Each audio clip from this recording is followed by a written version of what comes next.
I was born in the north of Haifa, in a place called Nahariya. And I was about 2 or 3 years old when my family moved to the south of Tel Aviv.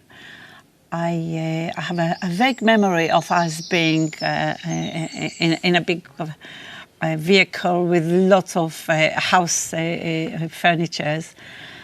And we moved to this place called Kfar Mordechai. And it was all a new build. And it was about 50 families in that place. There was one family who survived Auschwitz, and there was one family who were Iraqi Jews.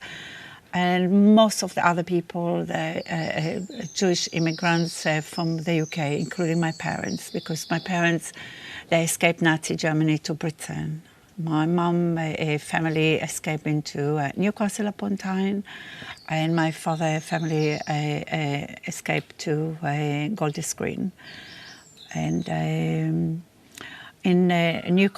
both families were able to settle in the UK because they had money. Those relatives who didn't have money, unless were helped by my grandparents of both my mother and my father, unless they were helped by them, they stayed in Nazi Germany and perished there. There was a family story about my father, who was very fond of his sister Sarah, but he hated her husband. So he said, "I'll rescue you, only alone, without your husband." And she refused, and she perished. She was killed by the Nazis. It's quite interesting with their family background, because my father's family was from Frankfurt, but his father was actually working class. And he was very aware of, he was clearly anti-fascist. He knew how dangerous Hitler was. And he was forcing my father as a child to listen. He was telling him, "You have to know your enemy."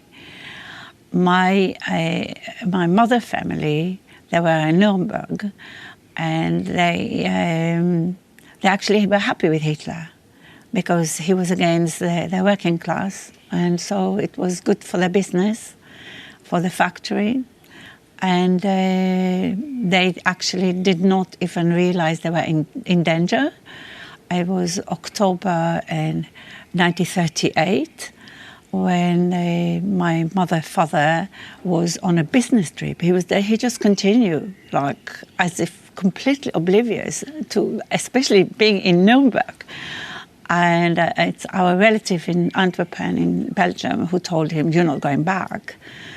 And typical as asylum seeker have to do, my relative from Belgium had to travel to Germany and lie that my mother and her brother, they were just two siblings, were her children.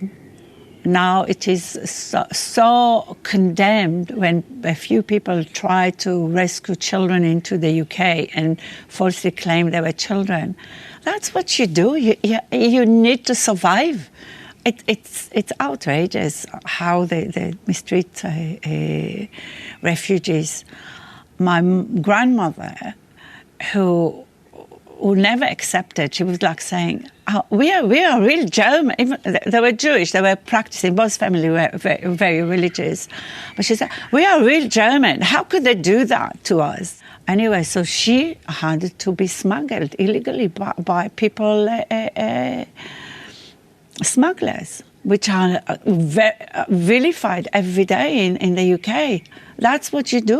These are the people who saved her life. She had to cross border illegally because that was the only way for her to escape Nazi Germany. So you were arrested in November. You had a placard. My placard started with the word Nazi Israel. I created it intentionally with those first words. I wanted to highlight that Israel is Nazi. When I became anti-Zionist, from that very moment, Israel was the Nazi. On the 4th of November, I put my latest placard, which started with Nazi Israel. It was very important for me to emphasize that we're talking about Nazi Israel. I had already worn that placard the previous Saturday on the national demo. I also wore it on the previous day, on a Friday, the 3rd of November, outside the Israeli Nazi ambassador, Tzipi Hotevili. I stood there for about an hour by myself until other protesters came, because I just came early. And there were possibly definitely more than half a dozen police clearly discussing about me. And then eventually one of them approached me and said, "Oh, it's a free country, you can say whatever you want." So I was just outside the tube, but there were two women there who saw my placard, and they were so impressed, they were so happy to see it. They both said, each one of them were married to a Jewish man, and each of these women said that their husband would be so happy to see that placard, because it really meant a lot to them that somebody made that statement. And we had a quiet chat. I was completely oblivious that the police were planning to arrest me. And suddenly the police came. I think there were possibly 5 of them, and immediately demanded that I take the placard down. There's no way I would take that placard down. I wrote it, I printed it to send a message that Israel is Nazi, that what Israel is doing is like what the Nazis did to my family. There's no way, and what is happening in Gaza is Holocaust. So there's no way I was going to take it off. But so I said to the police, if you can arrest me, but I was not going to collude with them and accept their demand to take it off, because for me that would mean that I'm not really standing behind my own words. So there's no way I was going to take it down. And so they said that it was a hate message. It was that it was. I understood it for them saying that it was anti-Semitic. So I replied that the anti-Semitism is actually asserting that Jews support this genocide. That is anti-Semitic. I was obviously outraged. The people present, I didn't know anybody there present, but people were absolutely upset about my arrest, and they were shouting shame to the police for their arresting, not just the 2 women who already were chatting with me, but other people as well. The day I was released from from the 24 hours from the police incarceration, I was given the very evidence of my so-called crime. I was given back all my 3 signs. I had 3 signs. I was giving them back, and I stood outside the police station, put them back on, and shouted from the river to the sea, "Palestine will be free." Until the first Intifada started on the 9th of December 1987, I actually never been to Gaza. So I found out that the way to get to Gaza was a shared taxi from Jaffa, which is now colonized by Tel Aviv. And I got there, and it was... I thought it was very impressive, because at that time it was very easy to cross the Erez crossing. So the taxi just crossed it, And as soon as we got into Gaza behind the Erez crossing, children, some of them were only 5-year-old, were ordering the taxi driver to explain about the infringement of the general strike, because the first Intifada, it was mainly about general strike, a worker strike, a shop strike, and the Palestinian driver of this shared taxi, he tried to ignore. And instantly, those little children were throwing stones. I think it was just one or two. Like, there wasn't a barrage. But I just to give a statement, no, you're not passing until you actually accept there is a general strike and workers shouldn't be working in Israel. That was really very important. A part of the first Intifada was for Palestinians to withdraw, because at that point the Israeli economy was completely dependent on the Palestinian labor, especially the construction industry. And I carried on to Shifa Hospital. That was the first time I ever been in Gaza, so obviously the first time I was in Shifa. I was shocked. There was nothing there. There were no blankets. I was absolutely horrified. People, there were pregnant women having miscarriage because of tear gas being thrown at them. And they were there with there was nothing, not even food for them. So I went to the market, bought a bit of vegetables and fruit, but it was a horrendous sight. And after that, I made it regularly. I was traveling to Gaza. I was organizing some collection for food and clothing from Tel Aviv, and was bringing it to refugee camps like Jabalia, Shati, and other refugee camps, especially in Gaza city itself. And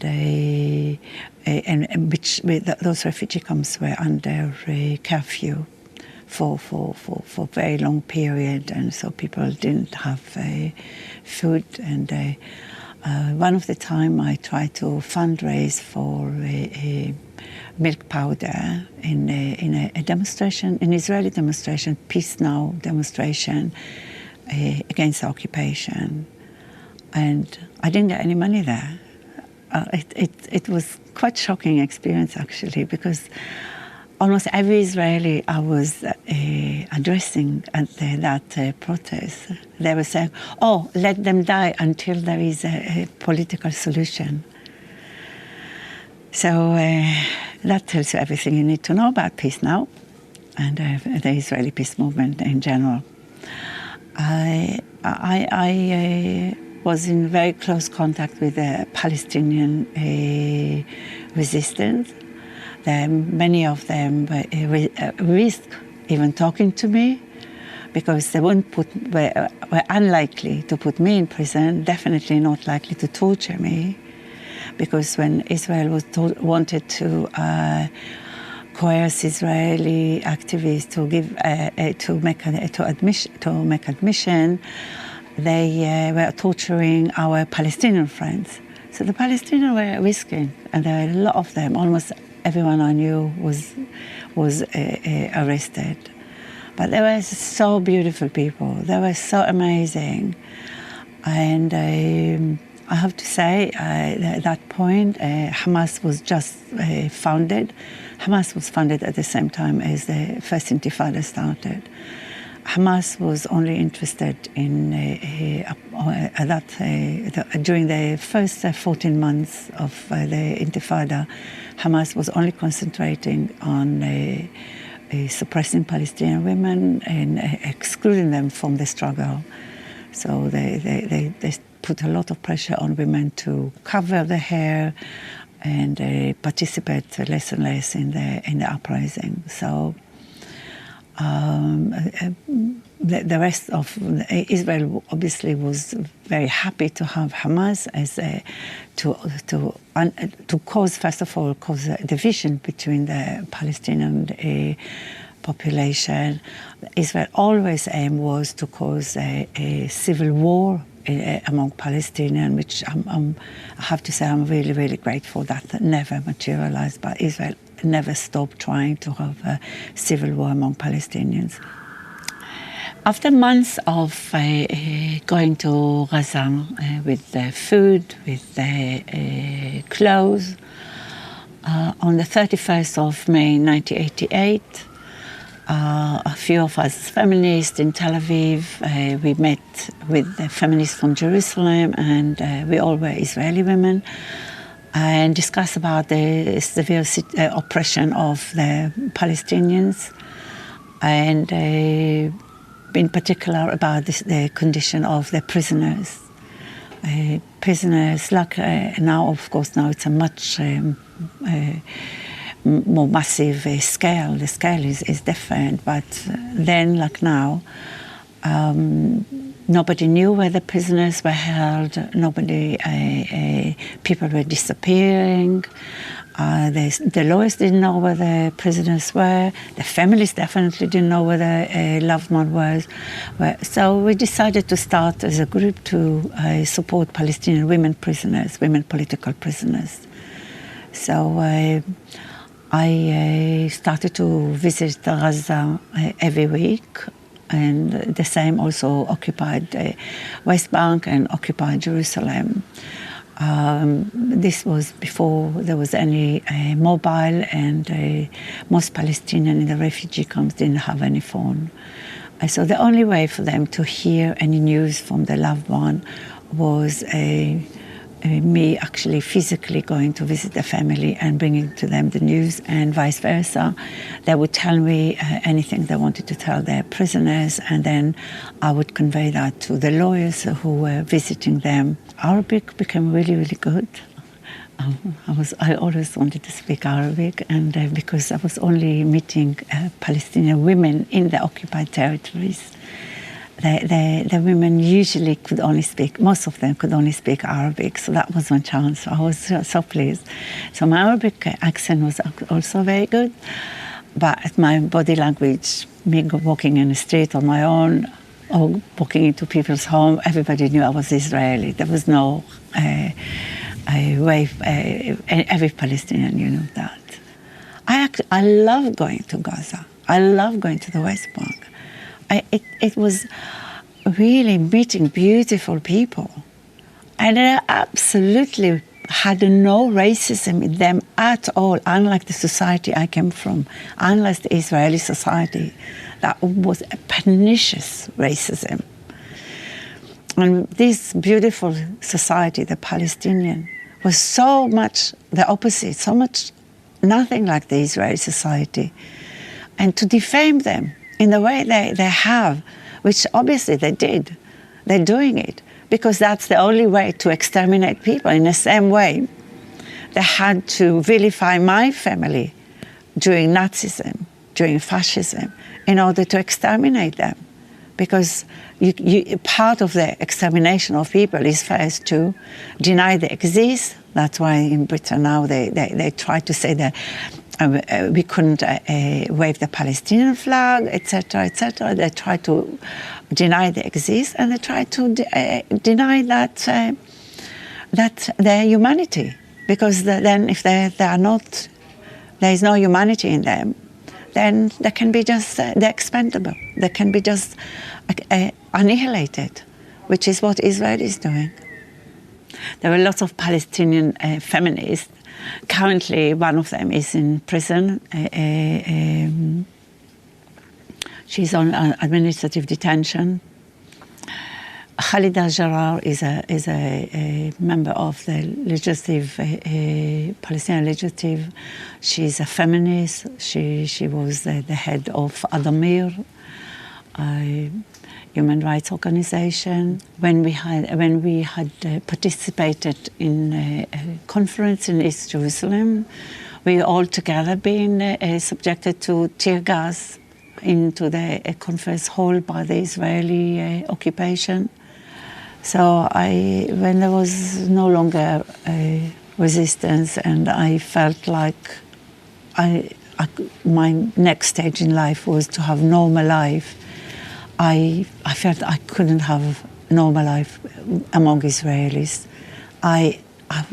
Just the idea of doing normal things like going to cinema or going to a lecture or going to theater or just being on the bus, having Israeli torturers, other Israelis who in one way or another involved in killing Palestinian, in murdering Palestinian, in all the methods of oppression of Palestinians. For me that was not an option. I just could not envisage myself having a normal life among those people, because it is such a sick society. And now, of course, it is shown globally when they gloat about murdering babies. They gloat about murdering children. They gloat about starving, causing famine in Gaza. They gloat about allowing dogs to eat Palestinian people, actually eat the people. As soon as I became anti-Zionist, which was as soon as I found out about the Nakba, it was basically at the same time, within hours, it was obvious to me that a two-state solution is not a solution, that the two-state solution was just another way for Israel to continue controlling and dispossessing Palestinians. For me, it's obvious that there is no two-state solution, because there is no solution under Zionism. As long as there is Zionism, Palestinian life are a threat. It was always under threat under Zionism. So, for me, how can be any solution if Palestinians are not allowed back in?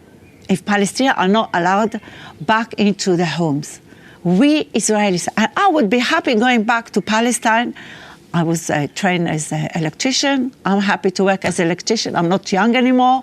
I'm not as flexible. I'm not as strong as, but I would be happy to work and build the houses back for the Palestinians to come back.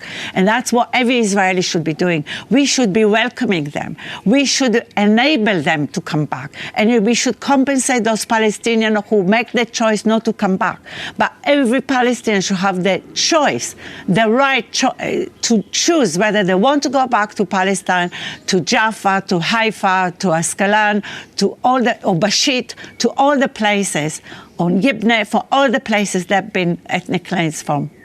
There is a small group of doctors for Physicians for Human Rights.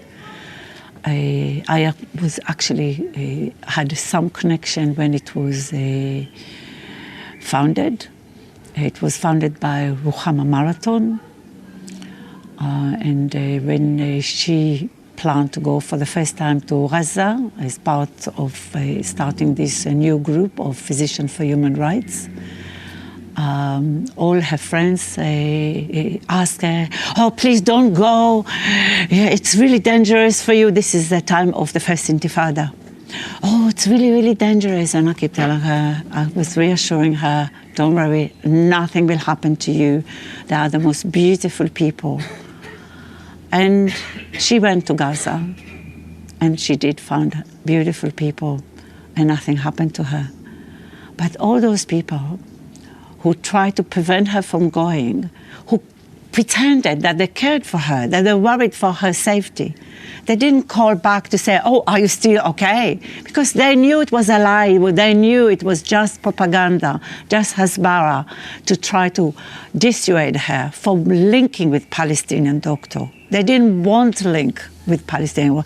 Always the Israeli regime was always trying to prevent us Israelis working together with Palestinians. I same when I was in hospital, in different hospital in Tel HaShomer, near Tel Aviv, with a burn injury. I tore the roof of my home in Haifa. and it caught fire, and the towel with on fire fell on my leg, so I had a deep infection which was contaminated, and so I was in hospital. And there was a Palestinian a boy, a teenager, there brought to the hospital. And Palestinians are always been treated by Israel guilty until proven otherwise. And there was a police outside his room. I walked into his room. The police didn't stop me. And the Palestinian boy told me that the hospital team was torturing him. That wasn't the Shabak torturing him. That was the hospital team volunteering to torture him. When I gave him my sound system, I just received from my mother a new sound system. I gave it to him so that at least he can listen to being isolated on his own in the room. The police, again, saw it, didn't prevent me. But the hospital staff, they confiscated it from him and threw it at me and said my treatment was completed. To view the youth rising up and knowing the oppression that they are facing, the violence by Zionists at American universities like UCLA, the violence of the police in universities like Columbia in the US. It's so inspiring listening to them. They actually understand what Zionism is and why we have to fight Zionism. That it's not just like a misunderstanding or it's just like a 7th of October. It's not about Israel taking revenge because of 7th of October. It's what Zionism is about. Zionism is about exterminating Palestinians. That is what settler colonialism is. In one of our protests, it was against our genocide supporter, Emily Thornberry. We had a protest against her here in Islington.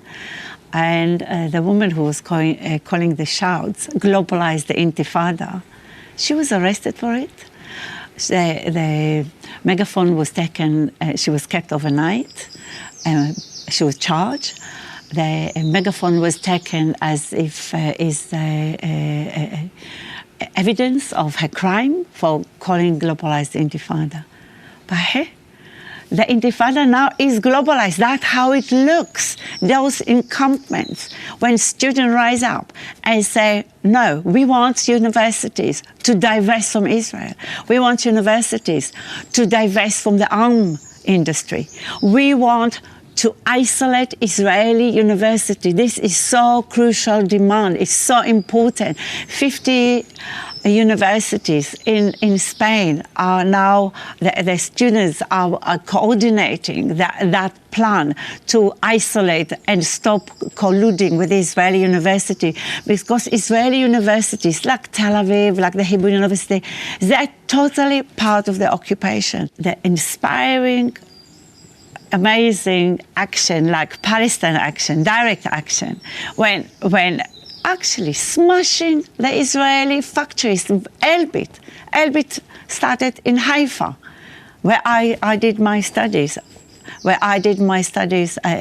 for in mathematics and computer science. Haifa is where Elbit started that, and its aim was, its only existence is to destroy Palestinians. And it has factories across the world because they don't have enough Israeli workforce to produce the amount of weapons that they need in order to destroy the Palestinians.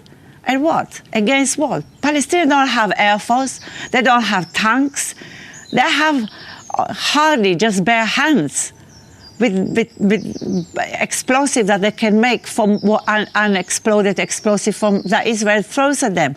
I mean, They need all that weapons because they are fighting against the Palestinian civilian, against babies. They want no Palestinian alive. They want Palestinian children dead. They want Palestinian babies dead. They want the future dead. And so when people, and with absolutely great risk to their safety, great risk for the future, take action against Elbit and Rafael, which is still actually owned by the Israeli regime, and try to stop the manufacturing of drones and all the other components which are directly involved in the extermination of Palestinians. It's not only happening in the West Bank, it's also happening in Jenin, in Nablus. They use also drones there. They use the weapons also there. They want also to do the same what they're doing now in Gaza. They want to do the West Bank. That was Israel is about. So when people take action directly against Elbit, and also against companies that provide services to Elbit, to isolate, to undermine Elbit, to be able to produce this weapon of mass destruction. That is brilliant. I love it. It's the only hope we have.